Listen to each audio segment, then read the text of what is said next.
तो अभी हम बात करेंगे अगर किसी का भी फिफ्थ लॉर्ड सेकंड हाउस में बैठा हुआ होगा तो उसको क्या रिजल्ट मिल सकते हैं। फिफ्थ लॉर्ड अगर आपका सेकंड हाउस में है तो इसका मतलब है कि आपको जो पूर्व पुण्य है, आपके जो पहले के कर्म हैं पिछले जन्मों के, उनका रिजल्ट मिलेगा सेकंड हाउस से संबंधित। तो पंचमेश जब भी आपका सेकंड हाउस में आता है यानी आप पंचम भाव की चीज़ों को, पंचम भाव के नॉलेज को सेकंड हाउस के लिए इस्तेमाल कर सकते हैं, सेकंड हाउस के लिए यूज कर सकते हैं। तो किसी का भी फिफ्थ लॉर्ड जब सेकंड हाउस में है, इसका मतलब है कि पंचम के कार्यों का या पंचम की जो क्रियाएं हैं उनका योगदान आपके सेकंड हाउस की चीजों को प्राप्त करने में बहुत ज्यादा होगा। अब यहाँ फिफ्थ लॉर्ड जब भी सेकंड हाउस में आ रहा है तो संतान का योगदान आपके ओवरऑल जो आपका धन है, आपके पास प्रॉपर्टी वगैरह है, उनमें बहुत ज़्यादा बढ़ जाता है। तो इसका मतलब है संतान का योगदान आपके पूरे जीवन में बहुत ज़्यादा महत्वपूर्ण रहेगा, स्पेशली धन को लेकर। और हो सकता है आप जब ओल्ड एज में चले जाएं तो आपकी संतान आपकी बहुत बेहतर तरीके से केयर करेगी और आपकी संतान इस तरह से मैच्योर हो सकती है, इतनी ज़्यादा मैच्योर हो सकती है कि वो शुरू से ही आपकी फैमिली की बहुत अच्छी केयर करने वाली होगी। जो सेकंड हाउस से संबंधित कार्य और जो सेकंड हाउस से संबंधित चीज़ें हैं उनकी पूरी जिम्मेदारी आप अपनी संतान को दे सकते हैं।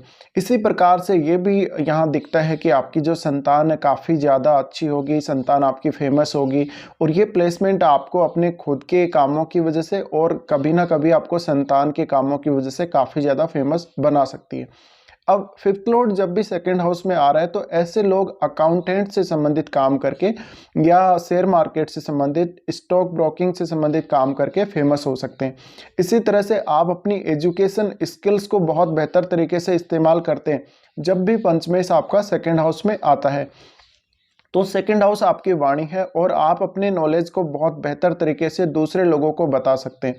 ऐसे जातक लिखने के साथ साथ बोलने में बहुत ज़्यादा अच्छे होंगे, वो एक बहुत फेमस वक्ता हो सकते हैं, एक बहुत अच्छे कवि हो सकते हैं। इस प्रकार के जातक अपनी फैमिली को कंट्रोल करने में काफ़ी माहिर होंगे, वो फैमिली के लिए बजट बनाने में काफ़ी ज़्यादा माहिर होंगे और वो अपनी जो भी पैसा खर्च कर रहे हैं, जो फैमिली के लिए वो अपने पैसे को यूज कर रहे हैं, उसको वो बहुत बेहतर तरीके से जीवन में कर पाएंगे। तो ये आपके लिए एक फाइनेंशियल स्टेबिलिटी या यूँ कहें कि फाइनेंशियल जो आपकी कंडीशन है उसकी स्टेबिलिटी को भी दर्शाता है। अगर प्लैनेट बहुत अच्छा है, मेलेफिक प्लैनेट नहीं है, तो ओवरऑल आपको लाभ ही ज़्यादा होगा।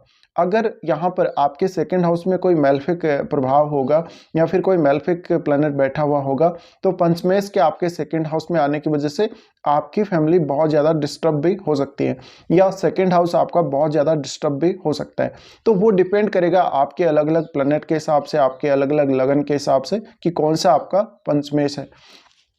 अब अगर बात करें, अगर किसी का भी पंचमेश सेकंड हाउस में आ रहा है तो ऐसे जातक बहुत अच्छे भोजन का जीवन में आनंद लेते हैं और इनको अलग अलग प्रकार का खाना पसंद होता है और इसी तरह से आपका जो आप पैशन क्रिएट करता है, ये जो प्लेसमेंट है वो आपके अंदर बहुत ज़्यादा पैशन क्रिएट करती है सेकंड हाउस की चीज़ों को लेके।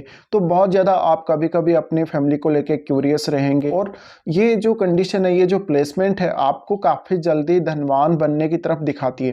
यानी आप सबसे ज़्यादा जो अपनी चिंता करेंगे अपनी फैमिली को लेके, अपने जमा धन को लेके और अपने जो इन्वेस्टमेंट आइडियाज़ हैं उनको लेके चिंता करेंगे।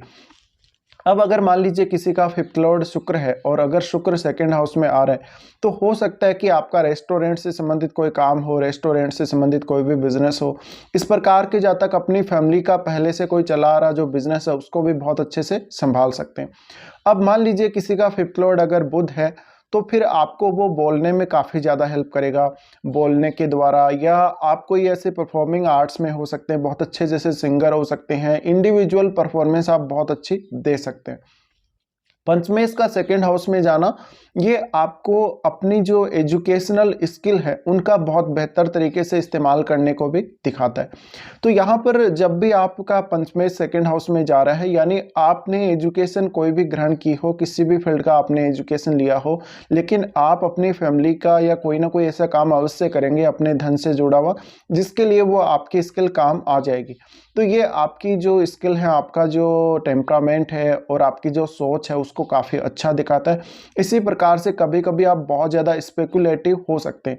अब अगर ये जो प्लेनेट है पंचमेश वो मेल्फिक है और मान लीजिए आपके सेकंड हाउस में कोई भी मेल्फिक प्रभाव पड़ रहा हो, तो फिर आप अपने धन को बहुत जल्दी खो भी सकते हैं जीवन में। कभी कभी बहुत ज़्यादा अनस्टेबिलिटी देखने को मिल सकती है, बहुत ज़्यादा उतार चढ़ाव आप लोगों को आपके सेकंड हाउस के कार्यों या फैमिली में देखने को मिल सकते हैं।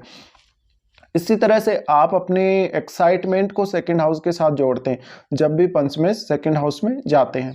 तो एक्साइटमेंट की वजह से आप अपनी फैमिली की केयर बहुत ज़्यादा अच्छे से करने वाले होंगे और अपनी फैमिली की जो चीज़ें हैं, आपकी जो फैमिली की जो वेल्थ है उसके लिए बहुत ज़्यादा एक्साइटेड होंगे। तो ये स्थिति ये भी दिखाती है कि आप अपनी फैमिली की बहुत अच्छे से केयर करेंगे, आप अपनी फैमिली की हर चीज़ को बहुत अच्छे से केयर करके रखेंगे और उसका आप मान सम्मान करेंगे। फैमिली के साथ आप अच्छे संबंध हमेशा रखना चाहेंगे। अब मेन बात है कि आपका जो पीस ऑफ माइंड है और आपका जो मन है वो तब बहुत ज़्यादा अच्छा रहेगा जब आपके पास ज़्यादा से ज़्यादा पैसा होगा, आपकी फैमिली आपके लिए सपोर्ट करने वाली होगी और ओवरऑल आपका जो योगदान है अपनी फैमिली की वेल्थ में बढ़ जाता है, आपकी फैमिली की खुशियों में बढ़ जाता है। तो अब फैमिली आपको कितना सपोर्ट कर रही है सामने से, फैमिली आपकी खुशियों में कितना योगदान दे रही है, ये आपकी उस प्लेसमेंट पे डिपेंड करता है, वो प्लेसमेंट कैसी है। तो अगर ये बहुत अच्छी प्लेसमेंट होगी तो बहुत ही ज़्यादा बेहतर होगा आप लोगों के लिए। अगर ये प्लेसमेंट बहुत ज़्यादा खराब है और आपका अष्टम भाव में भी कोई ऐसा ग्रह बैठा हुआ है जो बहुत ज़्यादा खराब है या वहाँ पर कोई भी नीच का ग्रह बैठा हो, तो बहुत ज़्यादा दिक्कत आप लोगों को हो सकती है अपनी फैमिली के कार्यों को मेंटेन करने को लेके। इसी तरह से कभी कभी ये प्लेसमेंट आपको बहुत ज़्यादा खर्चे करने वाला दिखाती है, बहुत ज़्यादा लग्जरी लाइफ स्टाइल जीने वाला और इस प्रकार का दिखाती है, जहाँ पे आप कभी भी अपने धन को बहुत अच्छे से मैनेज नहीं कर पाते, अपनी फैमिली के कार्यों को मैनेज नहीं कर पाते। बाकी ओवरऑल आपके डिपेंड करेगा अलग अलग जो प्लेनेट हैं उसके हिसाब से। अब मान लीजिए किसी का अगर फिफ्थ लॉर्ड मंगल है, तो अगर मंगल सेकेंड हाउस में आता है तो उस स्थिति में आपकी फैमिली में डिस्टर्बेंस भी काफ़ी होंगे, लेकिन आप प्रॉपर्टी वगैरह के लिए बहुत ज़्यादा क्यूरियस होंगे या प्रॉपर्टी बहुत जल्दी से जल्दी आप लेना चाहेंगे।